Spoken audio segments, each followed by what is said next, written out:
जी हाँ, आपने बिल्कुल सही सुना। यूके ने एक बार फिर से रूल चेंज किए और ये रूल बन गए हैं लॉ में। चाहे आप यूके स्टडी वीजा पर आ रहे हो, विजिटर पर आ रहे हो, केयर होम पर आ रहे हो, स्किल वर्कर वीजा पर आ रहे हो, इवन कि आपके डिपेंडेंट भी आपके साथ आ रहे हैं। यूके ने एक बार फिर से रूल्स को चेंज कर दिया लॉ में। इसको डिस्कस करते, पर ये सारे रूल चेंज होंगे 1 अप्रैल 2025 से। ये छोटा सा वीडियो स्किप मत कीजिए, कहीं ना कहीं ये आप पर इम्पैक्ट पड़ेगा अगर आप इंडिया पाकिस्तान बैठे हो और इवन कि आप इंडिया पाकिस्तान से यूके आना चाहते हो। रूल बना statement of changes to the immigration rule XC 733 12 March 2025 को। मैं इसके PDF फाइल में नीचे जा रहा हूँ और आपको पेज नंबर 7 पर जाना है अगर आपने पढ़ना है। होम ऑफिस की वेबसाइट पर सबसे टारगेट किया गया स्टडी वीजा को। A genuine intention to study rule has been added to appendix short term student to the immigration rules. This will enable case workers to refuse applicant where they are not satisfied the applicant and this route has a genuine intention to study the course listed on their application and to leave the UK at the end of their course। अगर आपको UK में आपका case हो लगा कि आप UK में study करने नहीं आ रहे और आपकी टेंशन कोर्स के बाद वापस जाने की नहीं है, तो वो बड़े आराम से आपका वीजा रिफ्यूज कर सकते हैं और ये लॉ बन चुका है। मोमेंडम में ऐड कर दिया गया। स्टेटमेंट है short term study English languages courses. अब स्किल वर्क को अगला टारगेट किया जा रहा है। Changes are being made to the provision for a care work as senior care worker. These changes are being made in response to the growing pool of worker in this root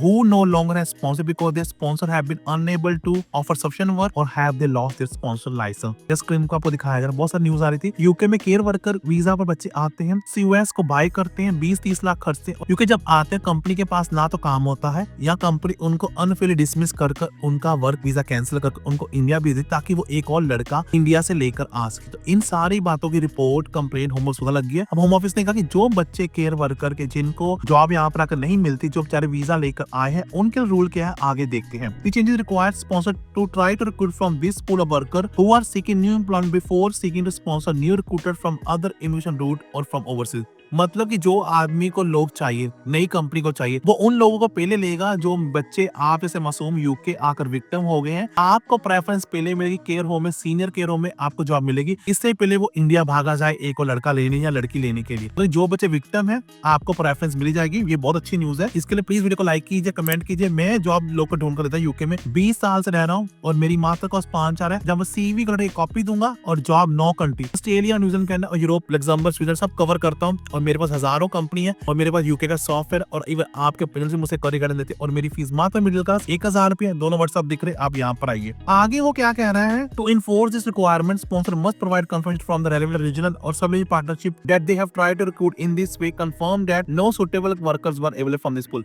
अब उनको दिखाना ही पड़ेगा कि हमने वो सारे लोग को ढूंढने की कोशिश की है जिनका लाइसेंस कंपनी ने कैंसिल होने का उनको काम नहीं मिल पा रहा है और उनको दिखाना ही पड़ेगा होम ऑफिस का। पर ये चेंजेस ओनली केयर जॉब के लिए हुए हैं, entirely in England। Applicant to work in Scotland ways not unaffected। Scotland के लिए नहीं है पर इंग्लैंड में रूल बन चुके हैं। These changes also do not apply to work in England who were already sponsored in this occupation before the changes take place। वो लोग ऑलरेडी आ चुके हैं, उनके लिए नहीं है दोस्तों। आगे वो क्या कह रहा है ध्यान सुनिए। Changes are being made to update the minimum salary floor from 23,200 per year to 25,000 per year. अब आपको केयर वर्कर आना है, आपकी सैलरी 25,000 पाउंड होनी चाहिए। ये क्यों हुई है? जो मिनिमम वेजेस स्क्रीन पर दिखाया जा रहा है वो बढ़ गए हैं 1 अप्रैल से। उसको रिफ्लेक्ट करने के लिए आपको ये करना पड़ेगा, रफली 12 पॉइंट समथिंग। अगर आपकी 21 स्क्रीन पर दिखाया जा रहा है आपको। This standard practice to update this and other salary requirement across work visa route each year using the latest salary survey of hours and earning data from the Office of National Statistics ONS। और आगे ये भी कहा जा रहा है changes are also being made to the rule concerning deduction from applicant salary। These changes are being made for consider with how paid allowance for the same person treated to mitigate against sponsoring costs being passed to applicant, to close an up loophole where applicant could effectively pay towards their own salary through investing their own sponsor visa। आपके sponsor का rule बन गया है कि वो आपकी visa fees पे करेंगे, आपको पे करने की जरूरत नहीं है। Changes also being to confirm that where applicant is claiming new entrant, वो लोग होते हैं जिन्होंने यूके स्टडी की होती है, जिनकी 26 साल की होती है, आपको डिस्काउंट 30% मिलता है ऑनलाइन सेल लिस्ट पर। तो उन्होंने ये कहा है कि change is being made to confirm that where applicant is claiming new entrant salary reduction based on training towards a professional qualification, this must be UK qualification. आपको तभी एंट्रेंस में 30% डिस्काउंट मिलेगा सैलरी थ्रेशोल्ड में, जो आपको होता है 38,700 है 2024 अप्रैल से। अगर केयर टेकर में आना आपको सैलरी बता दी गई है। इवन कि अब यूके का ब्रिटिश पासपोर्ट होल्डर भी आपको भी अपनी वाइफ को लाना 29,000 दिखाना पड़ता है और डिपेंडेंट अलाउड नहीं है। Care home, senior care worker और इवन स्टूडेंट जो बैचलर मास्टर्स करने आते हैं आपके डिपेंडेंट नहीं है 2024 से। पर उन्होंने कहा न्यू एंटर को दिखाना पड़ेगा कि उनकी जो क्वालिफिकेशन है वो यूके क्वालिफिकेशन के बराबर है।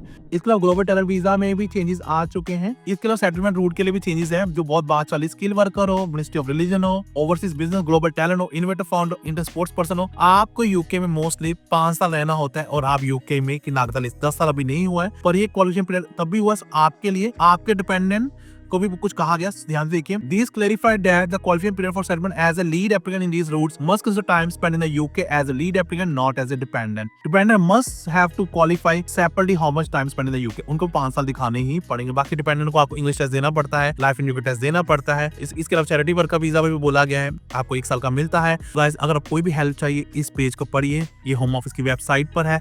अगर आपको जॉब ढूंढने में हेल्प चाहिए, यूके में स्पॉन्सर ढूंढने में, आप हमारे स्टीव एंड कवरेट से जॉब ढूंढने हेल्प ले सकते हैं। हमारे पास 1000 कंपनी का डाटा है, हम 9 कंट्री जॉब अप्लाई कर देते, पर इसके लिए व्हाट्सएप आना पड़ेगा। अगर फ्री में बात करनी, स्टोरी देनी, कहाँ जॉब निकली पड़ी है, आपको स्क्रीन पर दिखाया जा रहा है। इस वाले रियल गैरी कुमार बैक पे कमा हम आपके वेब अप्लाई कर दें। But on the mean time आप जहाँ रहे सदा खुश रहें।